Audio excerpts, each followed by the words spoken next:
and that's where we started. The three-sire rite of passage is the sixth artwork. It is a film made to movie quality. It is not just a digital film. It's been made to 35mm movie quality. It is, as you've seen, 12 minutes long. It took 2.5 years to film at different stages all around the country. The last part was filmed here in the Free State. Those beautiful shots that you see of the veld were filmed actually on a farm very close to Bloemfontein. And it cost over 220, at least over 360,000 rand to produce, which is a serious amount of money. And we had production companies, we had film crews, etc. And again, that is what a project is about, that is different from generally an artist exhibition, is that we worked with teams. I mean, to do the filming, Paul had to learn a whole new language about film. He had to understand how you make a film. He had to understand how you write what they call director's treatments. It's 4 years of work, and it's a very small show.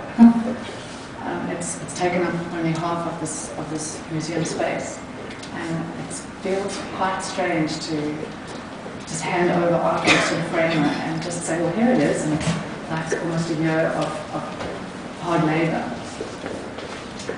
I think if I had to talk about a theme in my work that it comes from a very personal space for me. I have been always very interested in ideas around masculinity, what it means to be a man. And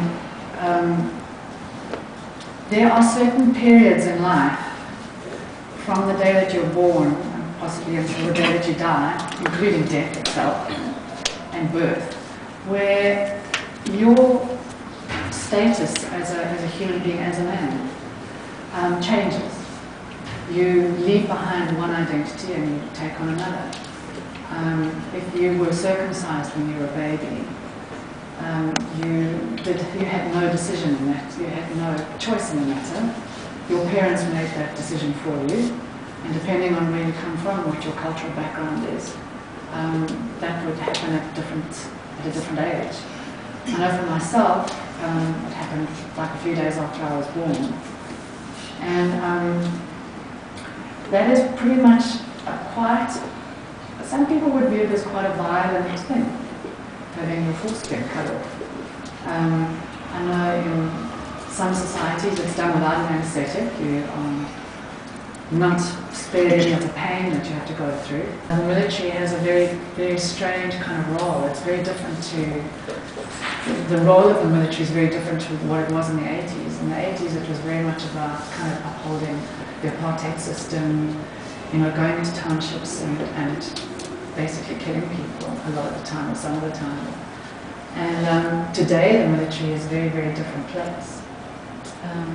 And it's also had an influence. It doesn't only influence men, it also influences how women perceive men, how men perceive other men, what is ideas around who is the enemy, and what is the other person, what is the other. And those kinds of things influence how we see each other as human beings. Those are the kinds of things that I've been fascinated by. And transitions and rites of passage are places where those beliefs and belief systems are actually constructed. Why do we circumcise babies? Why do we shave all our heads when we go into the military? Why do we put a crown on top of our heads when we get married? Some cultural... I mean, I'm half Lebanese, my dad is Lebanese, and the Greeks and the Mediterranean cultures often use a crown when a young couple are getting married.